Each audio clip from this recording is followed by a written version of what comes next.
Merci beaucoup, Madame la Ministre, de nous faire l'honneur de revenir pour ce face-à-face cet après-midi pour parler de la feuille de route qu'il y a, donc, et en profondeur, si vous avez présenté. Mais j'avoue que vous nous avez laissé un peu sur notre train, cette partie, avec le message, je pense qu'on a le droit d'être pas. Quand vous nous annoncez que 1% de la capacité mondiale et qu'on est en capacité de 0,5% d'application mondiale dans la recherche et qu'on a une pénurie de vision, est-ce qu'il y a des raisons d'espérer? Bien, oui, l'espoir fait vivre, comme on dit. Moi, je pense qu'il faut être conscient de ses faiblesses, pouvoir les corriger. Et si on ferme les yeux, on dit que tout va bien, on est dans le meilleur du monde, ça ne va pas le faire. Donc aujourd'hui, l'Afrique a des atouts. On a des métaux rares, on a de la jeunesse. Quoique avec la jeunesse, il faut se méfier parce qu'on a un petit problème aujourd'hui. Pas avec la jeunesse, mais avec disons, la croissance sur le continent africain. Il y a des chiffres qui ne sont pas.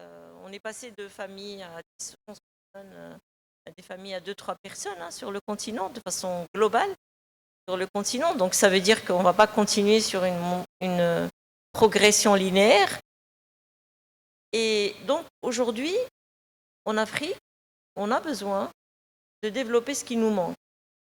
La première chose, ce sont les ressources humaines, ce sont les talents numériques. Je pense que c'est vraiment le cœur de ce qui doit nous animer aujourd'hui. Et puis, il faut qu'on soit capable de créer ces data centers qui nous manquent, récolter ces data qui nous manquent. Pour cela, en fait, c'est comme tout se tient. Il n'y a pas un sujet qui peut être résolu sans les autres. Former des gens, ça veut dire que c'est des gens qui vont être capables de générer de la valeur, qui vont faire de l'exportation du digital, etc. Et donc, il faut qu'on développe une approche systémique. Il faut qu'on développe la recherche, il faut qu'on développe la formation.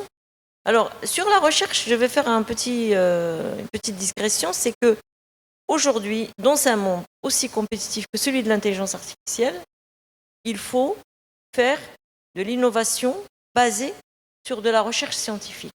Ce n'est pas un luxe. Aujourd'hui, on ne fait plus de l'innovation dans le domaine de l'IA, j'aime bien dire avec le bricolage de dimanche. Il faut absolument asseoir l'innovation sur de la recherche. Et je pense qu'on a des collègues de l'UM6P, l'Université Mohamed VI Polytechnique a bien compris ça, disons au niveau local. Il faut développer l'innovation. Alors, nous, au niveau de la transition numérique et de la réforme d'administration, ce qu'on a essayé de mettre en place, c'est les instituts Jazari. Alors, on n'a pas inventé quelque chose qui n'existe pas ailleurs. Les instituts Jazari, ce sont des versions marocaines des Fraunhofer en Allemagne ou des Carnot en France. Ça veut dire quoi? Ça veut dire que si vous voulez vraiment de l'innovation, il faut mettre ensemble les chercheurs, les gens qui sont dans la start-up et les donneurs d'ordre pour que ça prenne, pour qu'on puisse faire de l'innovation, un, qui soit utile, et deux, qui puisse être de bon niveau et qui peut en fait disrupter ce qui existe sur le marché. Aujourd'hui, avec les outils d'IA, on peut faire plein de choses.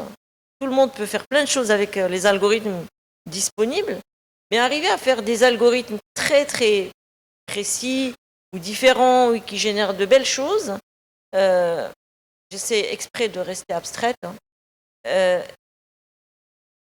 on ne peut pas le faire par hasard en se disant ouais, on va faire de l'innovation. Non, il y a des niches à trouver, il y a des formations à mettre en place. Et donc, dans les instituts Jazari, ce sont des espaces physiques c'est un réseau. Il y a un Jazari par région, donc il y en a une douzaine. Il y a un réseau route, le maître, qui va être route comme la racine, R-O-O-T, qui va être à Rabat et qui va orchestrer l'ensemble des Jazari. Parce que il faut, bon, comme vous le savez, au Maroc, on a un sujet qui revient tout le temps, qui est très important, c'est celui du Maroc à 2 vitesses, et c'est celui de la déconcentration. Donc, il faut mettre des instituts dans toutes les régions. On ne peut pas se permettre le luxe de rester sur un axe privilégié. Rabat, Kazakh et Nitra, peut-être Marrakech. Et donc aujourd'hui, ces instituts-là vont faire en sorte qu'on puisse faire... Et alors, lorsque vous vous rapprochez des régions, vous avez la possibilité de faire de l'innovation dans des sujets qui intéressent la région, qui sont portés par la région. Donc si par exemple vous prenez le Jazari qui va être lancé ce week-end à Dakhla, c'est un Jazari qui va porter les recherches dans le domaine des énergies renouvelables et de l'IA. Si vous prenez le Jazari qui va être lancé à Rabat, lui, il va porter tout ce qui est IGOV. Et ainsi de suite. Alors, disons, c'est pour répondre à des projets qui ont de la valeur ajoutée pour la région. Donc, on est dans un contexte panafricain par les assistants. Donc, le Maroc a toujours joué un rôle de locomotive dans le reste de l'Afrique.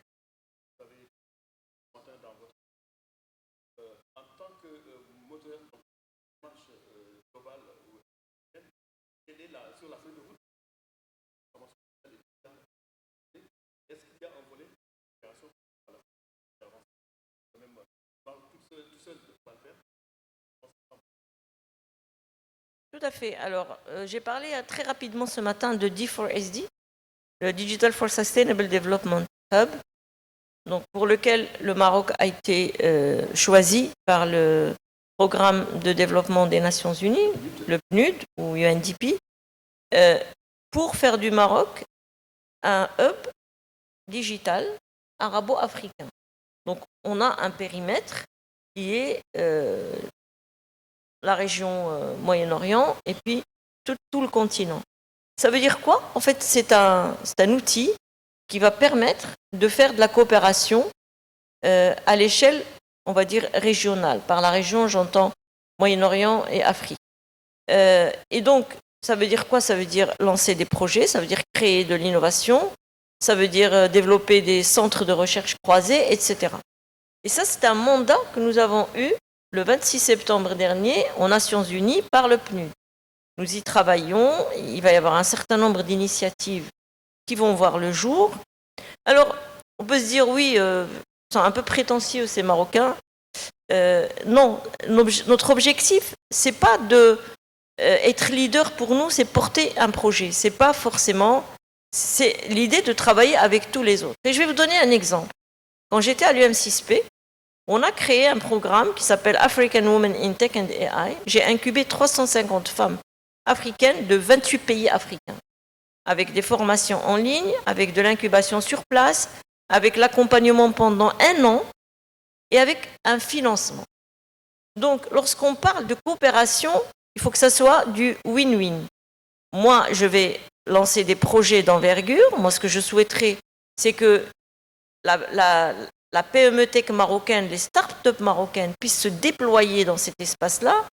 Et ça ne veut pas dire qu'on va faire des projets marocains en Afrique. Non, on va faire des projets africains, maroco-africains, avec les pays qui veulent travailler avec nous. Et nous avons déjà pris des contacts avec de nombreux...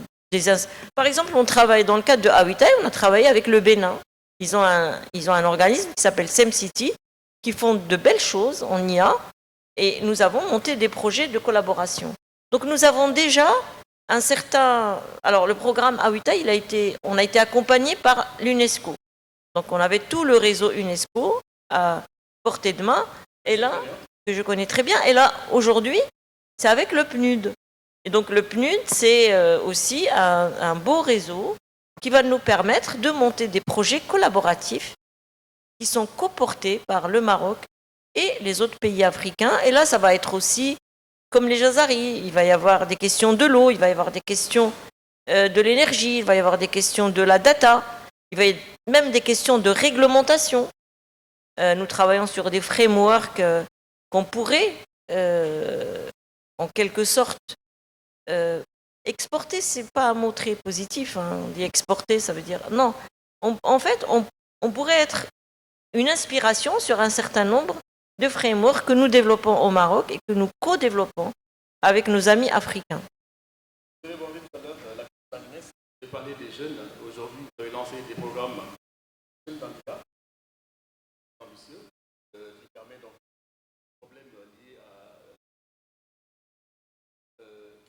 vision pour une numérique africaine adoptée? Alors, ce programme, il s'appelle le Master IA pour les 8.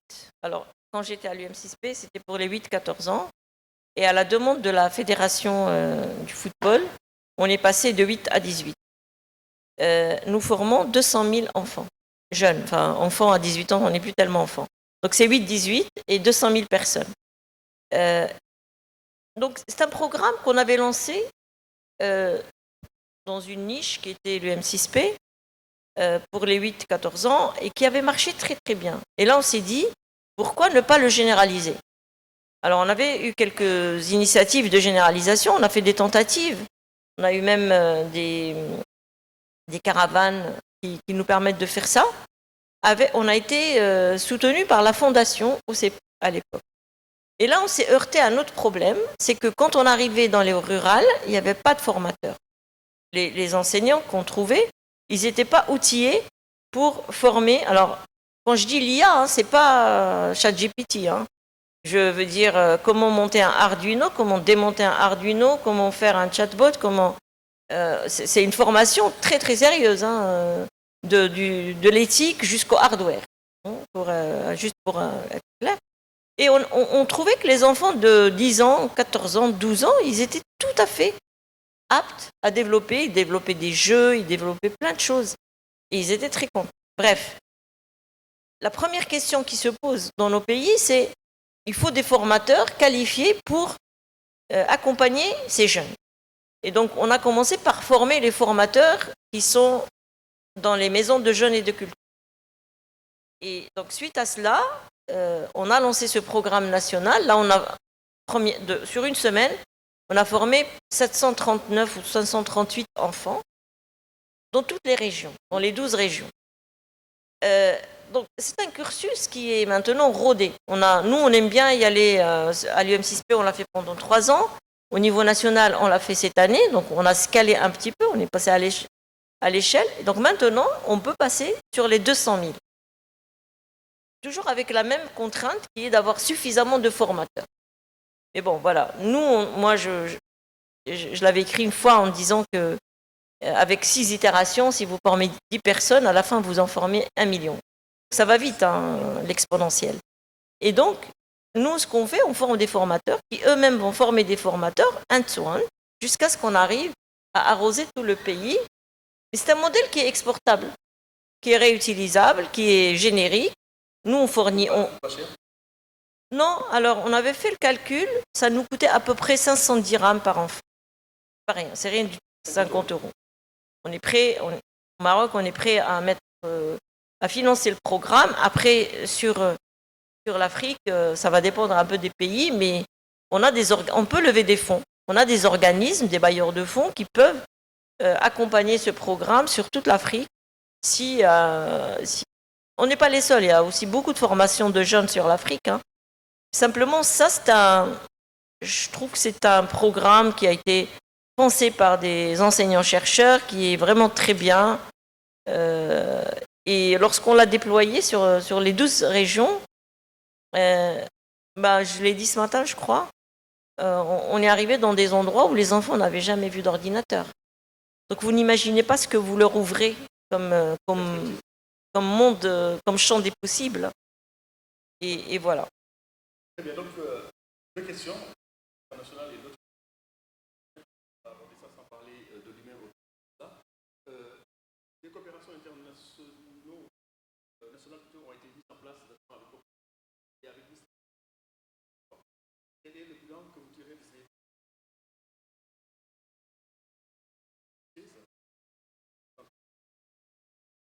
Alors, on ne peut pas encore tirer grand-chose.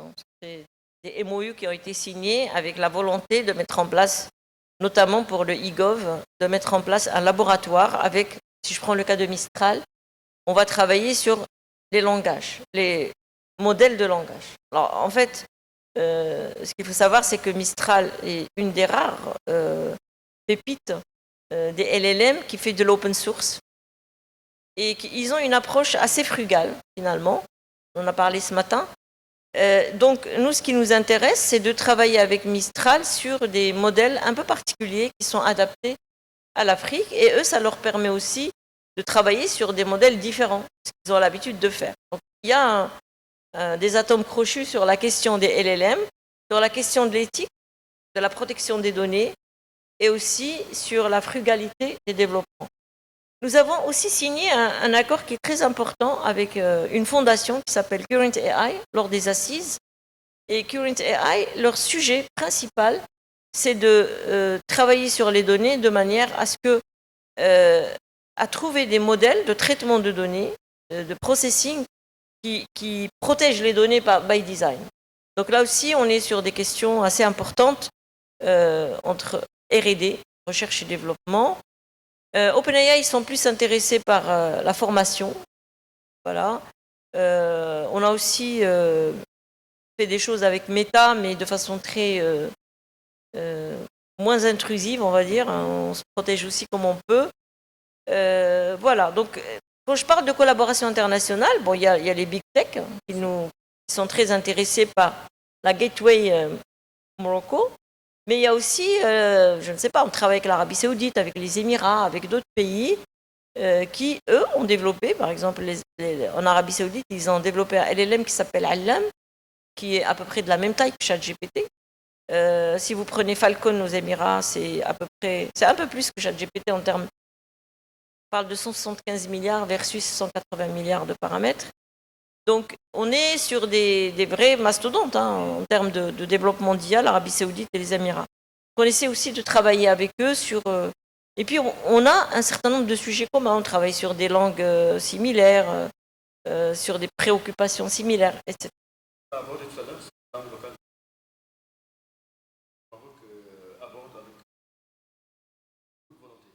L'avant-dernière question, Madame la Ministre, c'est par rapport à la fuite des cerveaux. Le Maroc et l'Afrique en partie, en général, confrontés à ces... Est-ce que, compte tenu des ambitions qu'on a, la grande dépendance qu'on a vis-à-vis de la femme, quand on voit avec ça, donc la fuite qu'on a besoin d'1 million de compétences dans le domaine de l'IA, et donc on a des... Comment le Maroc aborde cette question?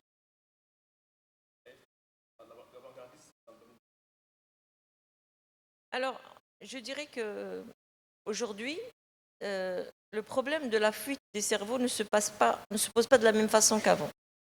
La première chose, c'est l'arrivée du Covid, qui a un peu reconfiguré les attentes des uns et des autres.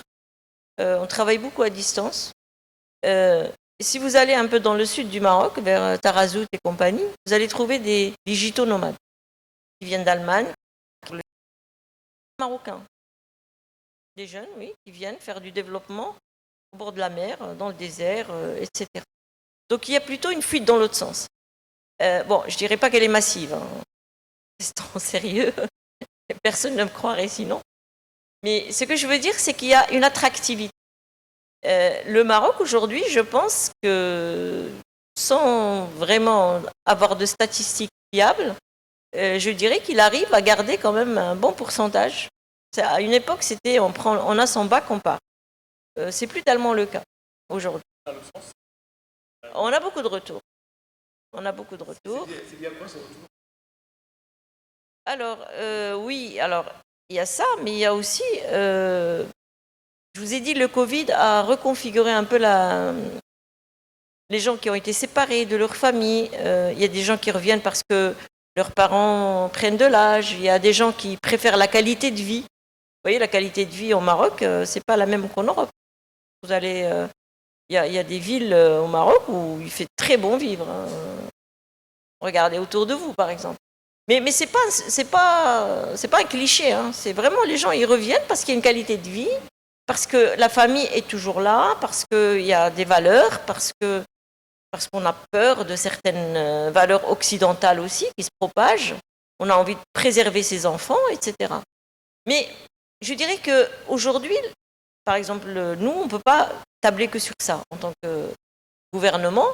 Donc nous, ce qu'on fait, on met en place de l'offshoring. L'offshoring aujourd'hui, c'est une activité très importante. Qu'est-ce qu'elle apporte? D'abord, on travaille sur des projets d'envergure, sur des projets internationaux, en étant chez soi. Et aujourd'hui, on a des flexibilités pour faire de l'offshoring. On a beaucoup d'incentives. On va sortir la circulaire, on a refait la circulaire de l'offshoring. On a rajouté de nouvelles incentives pour faciliter la mise en place d'activités d'offshoring. Je peux vous dire que, par exemple, en 2024, il y a Madame Tzazi qui est là, c'est 2024, on est à 26 milliards de dirhams à l'export. C'est une activité très importante. Madame Tzazi, c'est la directrice de l'offshoring et du cloud au ministère. Donc, c'est dire que c'est une activité qu'on pousse. On la pousse pourquoi? Parce que, elle nous donne accès. Parce que travailler sur des projets d'envergure, ça nous permet de travailler un peu plus tard sur nos projets et qu'ils soient d'envergure. C'est du transfert d'une certaine manière. C'est de l'expérience, c'est du transfert et c'est beaucoup d'emplois qui sont créés. Je n'ai pas les chiffres en tête, mais il y en a beaucoup. Et c'est beaucoup d'argent à l'export. Donc ça permet de fixer une bonne partie des jeunes à Casablanca, Casanichor, ou dans d'autres, il y en a aussi à Fès. Alors les villes où ça se développe beaucoup, c'est Fès, Rabat, Casa pour l'instant. Mais on espère que ça va se développer un peu partout. On peut arroser tout le Maroc. Merci beaucoup. Dernière question avant de vous libérer, Madame la Ministre. Vous êtes très chargée et vous aurez de l'intéresser pour répondre à ces questions. La feuille de route est ambitieuse. Ça demande des moyens, ça c'est clair. Est-ce que le Maroc a les moyens de réussir à l'horizon de... Moi, je pense que oui. Déjà, on a un très bon budget pour la transition numérique. Alors, on ne s'occupe pas que de la transition numérique. On a aussi la réforme de l'administration. Si vous permettez, j'aimerais dire que les deux vont ensemble. Parce que vous faites du numérique, vous avez besoin de réglementer. D'ailleurs, tout à l'heure, j'ai entendu monsieur qui disait que la loi est là, mais bon, voilà, j'étais un peu, bon, si je peux me permettre, quand la loi est là, il faut la respecter. Donc, les lois du numérique nous viennent de l'administration. Et pour faire avancer l'administration, on a besoin du numérique. Donc ce sont deux choses qui vont de pair. Et donc la stratégie du Maroc a été dotée d'un budget assez consistant, assez important. Et nous avons pour l'instant pas de problème pour lancer les projets, pour faire aboutir les projets, pour financer les projets. Et je pense que, personnellement, je pense qu'aujourd'hui, même en tant que ministère, ce n'est pas forcément la compréhension qu'on a des organes étatiques. En tant que ministère, on peut générer de l'argent. Voilà. Parfait. Donc, c'est bon. Merci beaucoup. Merci beaucoup, Madame la Ministre, pour cette intervention et cet éclairage que vous nous avez apporté. Je pense que ça a été très clair. En tout cas, un grand merci à vous. Vos applaudissements.